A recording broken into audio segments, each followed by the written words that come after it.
Hi, welcome back to the farm. My name's Roz, also known as Passion Flower, and you'll find me here each week talking about my farming and creative life. Well, if you watch regularly, you'll know that I actually didn't record last week, so it's not every week, but I always do my best, and I did let you know that I was not putting out an episode last week because the coronavirus finally caught up with me. So I have been in bed for most of the past week and a half, 2 weeks. Yeah, it is what it is. It caught up with me finally. It's the first time that I'd had it. Everyone else in the family has had it at different times, and we've all managed to avoid each other's infections. And again, this time I isolated, and they were bringing me food and medication and all that kind of thing. And we managed to, again, just me and no one else. You can still hear I'm quite congested still, but definitely on the mend. Don't have a ton of energy and still kind of a bit tight in the chest to breathe, but absolutely feeling much, much better. So I haven't actually done a lot, even though it's been 2 weeks since I sat down and had a chat with you. But I do have some stuff from She's Crafty Market to talk about in a little bit, and there's a few things around the farm that have happened. Because I wasn't able to lift and carry hay or even get outside and do anything for quite a few days, I decided to open up the gate for the sheep so that they could come and go through the shed grass area. So they're enjoying that still at the moment. It ended up being reasonably long, probably about, I don't know, some bits were probably about this long. So plenty of grass for them to eat. Their paddock is still nice and green and growing well, but it just gives that a bit of a break while they enjoy the longer grass. And then once they have eaten that down, I will close it off again and bring them back into their main paddock only and supplement them with hay as we move into the cooler weather. Before I felt unwell, we had our first bonfire of the season. We had quite a large pile out here near the shed, which had bits of rubbish and wood scraps and all that kind of stuff on it. So we, once the fire restrictions were lifted, which was after Easter, we got that burnt so that we could clear that space. It's always good to get that first fire out of the way because you kind of build up bits and pieces. Like I had boxes and things here in the shed that I was holding on to until we could do that. So it was good to break those down and get them out of the way from here in the shed as well.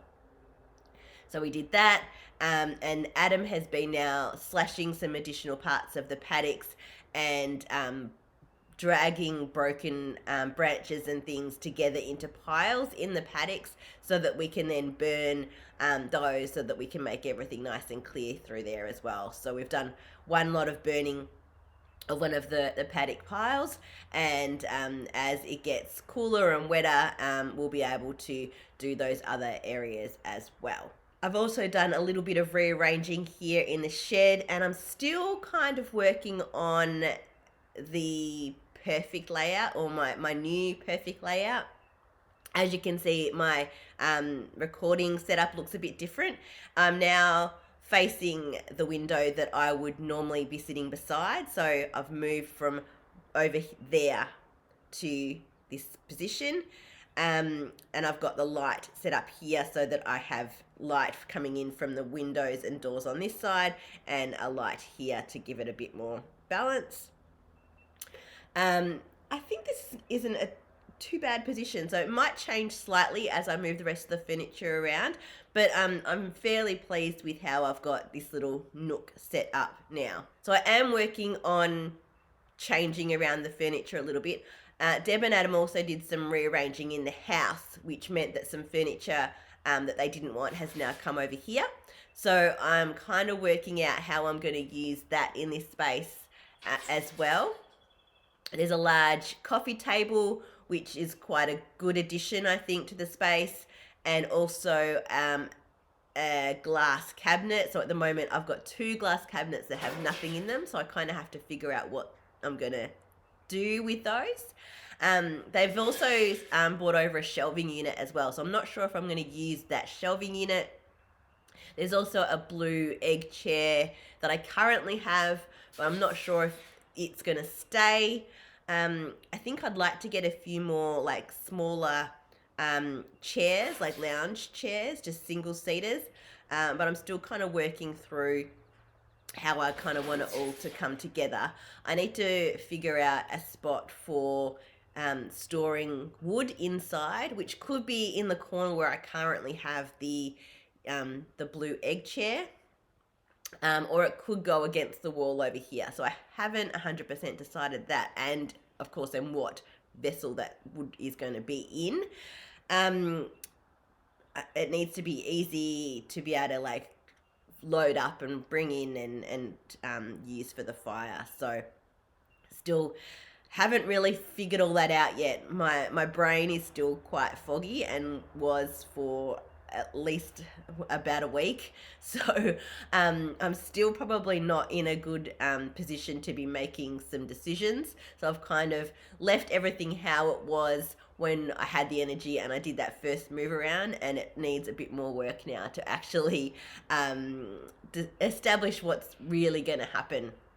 Now that I've also been able to tidy up and get rid of the rubbish that was in here as well.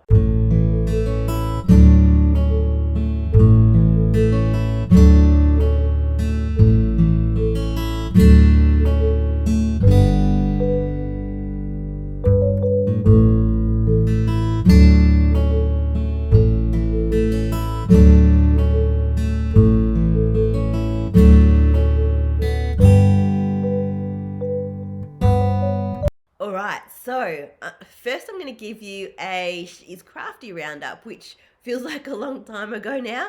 The car packing went really well. I was so happy with how everything fit in, both to get there and then the unpacking or packing up to come home as well. I managed to do it really quite logically and much better than I have done in the past. And it was interesting because I was worried about with having the mesh walls in, that I wasn't going to have as much space in the car and that things could get a bit awkward, but it actually helped me to get everything nice and flat and have those mesh walls on top. And it all worked quite brilliantly actually. So one thing I did, which I've never thought to do before, was to actually remove the headrests from the back seats. So I laid the back seats down, but I'd always left the headrests on. But by taking them off, I gained a lot more space down directly behind each of the seats, the passenger seat and the driver's seat. So I was able to put my smaller tubs of my restock yarn into those spaces and build that up to the level of where the back seat folded down, and then my tubs could sit on top right at the very back and go all the way through the boot. So much better setup. Having the yarn already on hooks and already in the baskets that I was going to display them in worked really well, because I was able to just grab everything out and set it on the table in a really systematized and organized way, and it helped to keep everything really neat in setting up and in packing down again. So I'm definitely be going to do that in the future. And this was a really good test, because coming up in June, I've got the Colac and then the Lancefield all yarn and fibre markets one day after the other. So to have a really streamlined system of being able to pack the car and keep all of the stock in the right tubs to be able to present again and to be able to restock quite easily was a really good thing to establish, I think. So yeah, I was really happy with that. So, and the packing up, obviously there was less yarn, which is great, so I was able to consolidate a few things, so coming home was even easier to fit everything back in the car. So the event itself was really great. Again, really well organised, super easy to get in and set up. Our spot was marked out, so there was no question about what your space was. You could just get your table and everything going. Pauline and Megan are great organisers. Everything went really well. There were so many people there again. Everyone was so pleased to be there, and the vendors were great, and seeing all of the customers with their projects and talking about what they'd already made and what they were planning to make was so fabulous. So another great event. And they've announced that they are doing a fibre festival in Castlemaine in October, the 29th of October. So I'm hoping that I will be successful in my application for that one as well, because it would be fabulous to be part of that event as well. When I got back from She's Crafty, I unpacked the car the following day, which was literally just bringing all the tubs into the shed. I rested on the Monday, and then it was that night that I started to feel quite sick. So I hadn't done any other unpacking. So there was things that still needed to be organised and double checked. And I had not, before the market, had time to draft those listings for the solid colours. So I've only just got around to doing that. So the yarn that was left over from the market has now been uploaded onto the site. So those listings are all done. So if you were interested in any of those solid colours, there are now some available on my website. While I was proper sick, I did not do any crafting at all. My brain kind of wanted to, and as soon as I picked anything up, I just had no energy and absolutely no brain capacity, even for knitting a sock. Like it was just way too hard. So I watched a whole lot of really rubbish streamed TV and movies, and often just had the yarn and project just sitting on my lap, just looking at it, because that's basically all I had the energy for. I had ordered a book a while ago, and it came into stock. So a friend dropped it at the house so that I could have it, so that I could at least look at some knitting, even if I wasn't doing any knitting, which was quite lovely. So I bought the 52 Weeks of Easy Knits by Lane Publishing. It clearly has 52 patterns in it. Lots of really simple things, great ideas for using stash yarn, things that are knit in pieces, which I don't normally do, but I am going to give quite a few of these projects a go, because they look like really easy to wear and easy to knit. So as I knit them, I will share what I'm doing from the book, but there are a lot of patterns in here that I am quite excited to try. So as I said, I wasn't knitting much at all while I was like proper sick. But the past few days, I have not had a lot of energy still, but been much more engaged, and the brain fog has cleared mostly. So I have been doing a lot of sitting and knitting, which has been really nice. It's really nice to get back to. The hands get a little bit itchy, don't they? So I've actually finished my calliope. I know, I just managed to zoom along. I think I couldn't also even consider working on it while I was feeling really sick, because it was at the point where I was needing to try it on and off, just to try and get the length of the sleeves and the length of the body right. And moving and getting out of bed was certainly not happening. So I had to wait until I was feeling much better to be able to do that. But it is done. I literally finished it last night, so the ends are not woven in and it has not been blocked. But here it is. So I've got the long pink on the sleeves.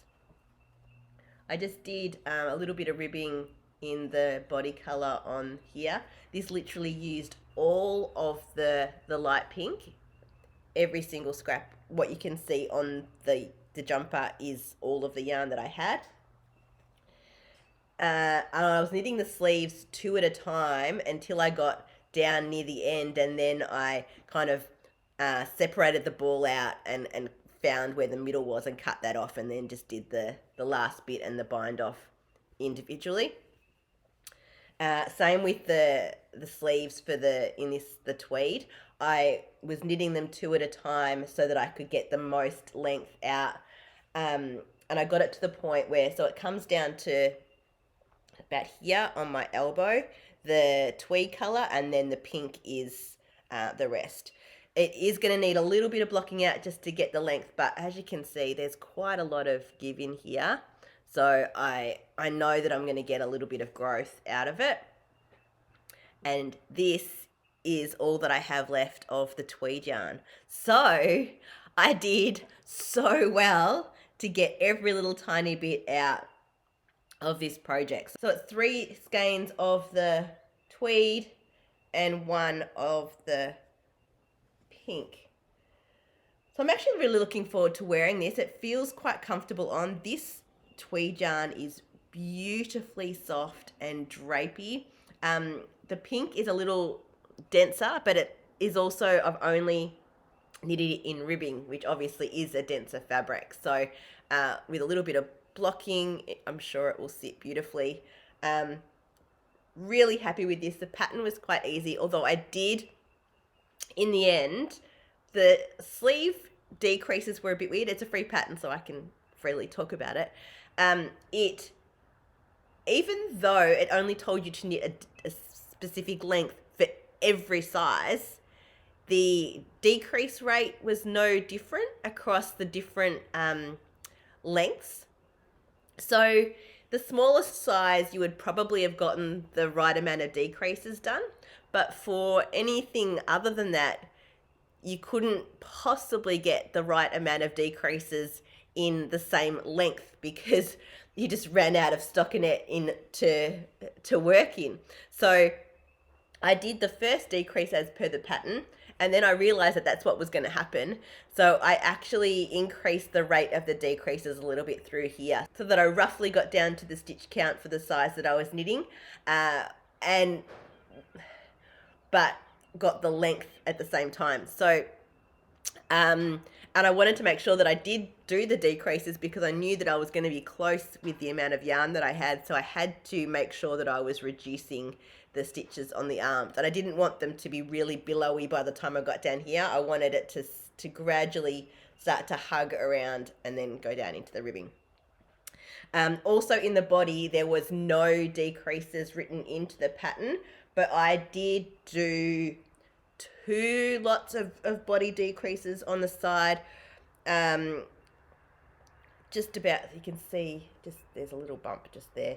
So I did 2 lots of decreases just so that I could eke out every last little bit of yarn that I could to get that length. So that was going to help to make it longer rather than continue to have it go quite boxy down. So that were the few little modifications that I made to make sure that I had enough yarn for my project. But really, really happy. So I'll be blocking that this week and hope to be wearing it soon, although it's been quite warm. But once it gets cold, I think this is going to be a really nice one to wear. That's it for another week. Thanks for spending some time with me. If you're enjoying these videos, please give me a thumbs up and subscribe to my channel, and look forward to seeing you next week on the farm. Bye.